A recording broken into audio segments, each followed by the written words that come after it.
Hi! In front of me is ZTE Blade V40S, and today I would like to show you where you can access all your downloads on this device. First of all, you need to find an app called File Manager, and when you find it, click on it.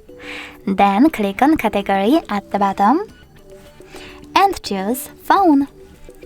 Following that, you need to look for Download folder, mine is over here, and then click on it.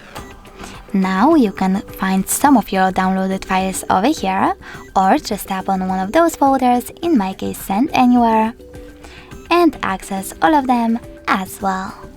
Thanks so much for watching. If you enjoyed this video, don't forget to leave a like, comment, and subscribe. Bye!